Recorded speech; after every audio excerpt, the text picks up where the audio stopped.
Tim kesehatan dari Dinas Kesehatan Sumatera Selatan Rabu sore kemarin kembali melakukan pemeriksaan terhadap kondisi Herianti anak bungsu Akiditio bersama Kompol Nansuri, Dokter Rumah Sakit Bayangkara Palembang.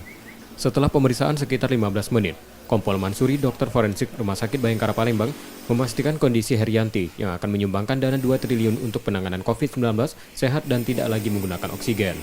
Dalam pemeriksaan itu, mereka hanya memeriksa kesehatan biasa dan melakukan wawancara terkait sakit yang diderita Herianti.